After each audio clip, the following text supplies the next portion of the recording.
E hoje eu entrevisto a cantora Mônica Salmazo, que veio se apresentar no Sesc Jundiaí. Se em vez de noite fosse dia e o sol brilhasse a poesia, em vez de triste fosse alegre de partir. Eu tenho o grande prazer de conversar agora com a cantora Mônica Salmazo, que traz para Jundiaí, para o Sesc Jundiaí hoje, o show com as músicas de Vinícius de Moraes, um show que foi inclusive concebido para homenagear o centenário dele. Tudo bem, Mônica? Tudo jóia. Obrigada, viu, pelo convite, pela conversa. Obrigada a você de estar aqui com a gente. O Vinícius de Moraes, eu sei que ele tem uma presença forte na sua vida, até porque o seu disco de estreia, né, que era os Afro-Sambas, ele foi gravado todo com as músicas do Vinícius em parceria com o Baden Powell, os 12 Afro-Sambas, e está, inclusive, comemorando 20 anos esse disco, né? 20 anos de história. Então, você estreou cantando Vinícius e concebeu esse show para homenagear o centenário dele. Então, eu queria que você falasse um pouco da sua relação, da influência do Vinícius na sua obra. Essa influência ela é maior até do que o Afro-Sambas, porque o Afro-Sambas é um projeto lindo que caiu na minha mão como foi um presentão, era uma coisa de estreia, uma honra você estrear uma carreira fazendo um projeto assim. Eu nem entendo como é que naquele momento ninguém ainda tinha, ele tinha ficado só com as gravações originais. Então eu nunca entendi isso, mas já achei ótimo. Você teve essa sorte, né? Mas aí de estrear em alto nível, né? Em altíssimo nível. Super. E é um material muito bom, é de fato um material musical maravilhoso. E aí, na verdade, quando a gente foi fazer esse show em homenagem ao centenário do Vinícius, o que aconteceu foi que nesse convite que eu recebi para montar esse show, eu tinha que evitar a parceria com o Baden, porque já tinha sido um projeto que tinha homenageado o Baden. Daí você procurou ouvir o Baden. Aí eu fui olhar outras coisas. Então eu fiz um mergulho pelo Vinícius e descobri, reouvi com esse foco, né, de procurar, que o Vinícius está em tantos lugares. Assim, ele estava desde a Arca de Noé, que eu ouvia quando eu era criança, até o Odeon, que é uma música do Ernesto Nazaré, com a letra dele. Era uma casa muito engraçada, não tinha teto, não tinha... Então, ele é uma pessoa que produziu muito, com vários parceiros, e que essas coisas foram parar na vida de todo mundo. Se você for ver, tem o Vinícius um monte na sua vida. Tom Jobim, Chico Buarque, Carlos... Cultura musical, que é enorme, e ele produziu muito. Então, esse Vinícius, ele acaba... Foi legal fazer esse show, porque eu fui mergulhar em outros lugares e fiquei feliz. Assim, fui rever coisas que eu conheci. Olha o céu, olha as estrelas, que beleza de luar. Mas é tudo uma tristeza se eu não posso nem contar. Conheci. Você, como intérprete, deve ser uma grande pesquisadora, deve estar pesquisando sempre, né? Eu gosto, não é que eu sou academicamente uma pesquisadora, mas eu sou xereta. Garimpando, né? Até eu queria falar do seu mais recente trabalho, que é o álbum Corpo de Baile, né? São 14 canções do Ginga, em parceria com o Paulo César Pinheiro, que são dois grandes também, né? Paulo César Pinheiro eu admiro muito também. Eu conheci ele através das músicas da Clara Nunes, quando era mais novinha. Lindíssimas. E você, então, gravou essas 14 faixas. A mais famosa, a mais conhecida do grande público é Bolero de Satã, que já foi gravada pela Elis Regina, e as outras são raridades, né? Saíram em discos de poucas tiragens, e você foi atrás disso. Eu queria saber como que você chegou nesse material e como que você fez a seleção. Eu fiquei curiosa para saber isso. Na verdade, eu soube, quando eu conheci o Ginga, eu já conhecia o Paulinho Pinheiro, nas outras coisas todas que ele faz, é uma outra pessoa também que produz muito. E o Ginga eu ouvi, isso faz bastante tempo atrás, ele fez um show em São Paulo e ele começou a cantar várias músicas, e no meio ele cantou duas dessa parceria, o Senhorinha e o Saci. Eu pirei com essas músicas, achei que era um casamento, porque tem parcerias que são assim, gente, você junta duas pessoas muito boas, vai ser uma coisa muito boa, mas de vez em quando... Mas mesmo quando é muito bom, não necessariamente é uma coisa que um entra no outro ali. Essa é uma parceria assim, sabe? Que nem... sei lá, são vários casos. É uma parceria em que você vê o Ginga compondo para o Paulinho e o Paulinho escrevendo para o Ginga. Ali. É um tipo de... Uma sintonia perfeita. Exatamente. Só que é uma parceria que aconteceu há 40 anos atrás. E ela se desfez, porque acontece isso mesmo. E ficaram essas músicas, quando não guardadas, inéditas... Joias. Joias, baú do tesouro total. elas foram gravadas em vinis, que tiveram pouca tiragem, que às vezes não foram lançadas no Brasil, vinis no Japão, enfim. E precisava alguém para jogar luz, né, nesse tesouro. Eu pedi para ouvir, eles me deram esse material para eu ouvir, que foi o que eu pedi, há 10 anos atrás.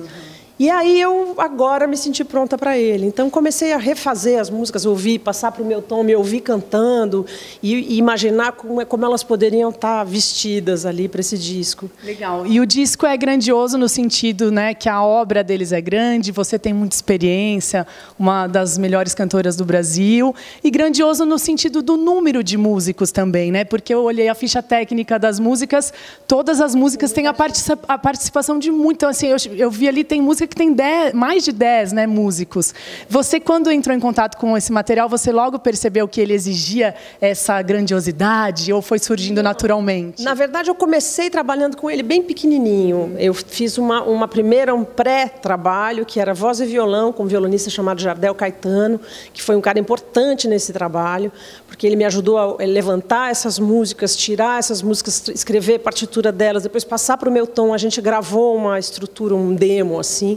Então era nada, era voz e violão, nada, era tudo, mas era tudo em voz e violão. Tudo mais simples. Muito simples. Era como se fosse um molde ali, uma situação em que daí eu olhei para as músicas todas juntas e falei, seria legal que elas se colorissem com arranjadores, que é uma coisa super luxuosa, que envolve realmente uma coisa maior, mas eu comecei a me apaixonar por isso e fui defender isso. Falei, olha, eu preciso disso. Foi atrás do time todo, preciso né? disso, Aí a gente pensou, eu e o Teco Cardoso, que é o produtor do disco, a gente convidou o Dori Caymmi, o Luca Raeli, o Thiago Costa, o Nailor Proveta, o próprio Teco fez um arranjo, o Nelson Aires, o Paulo Aragão. Até o arranjo, né? Os arranjos são numerosos, né? São. Então, esses arranjadores, eles ficaram com essa gravação, as originais e essa minha, e começaram, a gente conversou, claro, muito, e eles foram vestindo, parecia que eu era uma noiva ali, que estava um costureiro ali costurando a roupa em mim. Os detalhes iam surgindo, né? Toda a riqueza.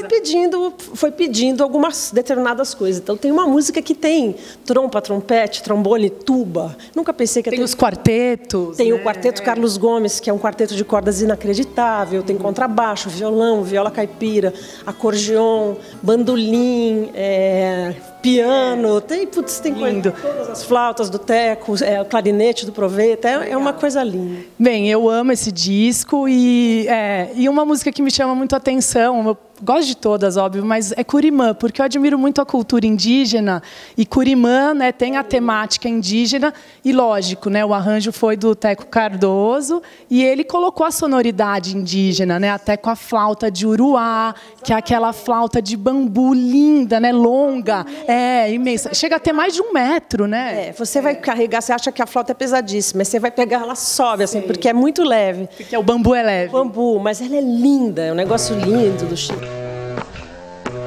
E eu amei a música e tal, e no final tem até a fala numa língua indígena da Marlui Miranda, né, que é uma pesquisadora. Queria um pouco que você falasse como foi concebida essa música, se vocês foram... Como que vocês tiveram a ideia de colocar os versos em língua indígena no final? A Marlui é uma pessoa que eu admiro muito, muito mesmo. E ela fez 2 discos que eu ouvi muito, ela fez vários, mas esses 2, o Irru, o que o Ere Rezar e o Irru Todos os Sons, são 2 discos que eu não só gostei muito, como no Irru Todos os Sons eu cantei no coro, no show dela. Isso faz bastante tempo. E ela montou um show... Sempre ligados à cultura indígena? É o trabalho dela. E ela, nesse show, que era lindo, que contava com o coro da USP e tal, e eu fui lá, me meti no negócio e fui fazer... Porque eu queria aprender essa coisa que ela fazia, que ela faz. E aí, no meio do show, em alguns momentos, ela contava histórias. Nas línguas que ela fala, nas línguas são várias, né? E ela fazia trechos de histórias, e aquele som era um som interessante, porque ele é nosso, mas não é. Você não entende, Mas é uma mãe terra ali, sabe? Falando... Então, eu não entendi, porque eu não falo aquela língua, mas me arrepia, é muito forte. Exatamente. Aí eu falei, e ali essa música justamente está falando disso, né? De um território que foi invadido, de uma cultura que está ali temerosa de ser dizimada, destruída, enfim. E aí eu falei, puxa, essa música tinha que ter a Marlui. E tinha que ter a Marlui falando. E ela trouxe uma história linda. Na verdade, ela está descrevendo. É um tipo de pesca que é feita com um determinado... É o timbó, né? E aí os peixes que já estão em extinção... E ela vai falando, mas mesmo que você não entenda, a letra é muito clara do Paulo César. A letra, a parte em português é maravilhosa. Não é uma versão, é um texto que ela trouxe e que você fica imerso, parece que faz o maior sentido aquilo, e é uma voz de mãe, assim, que dá uma carga de responsabilidade ainda maior, assim, fica assim, sabe? É a terra mesmo, né?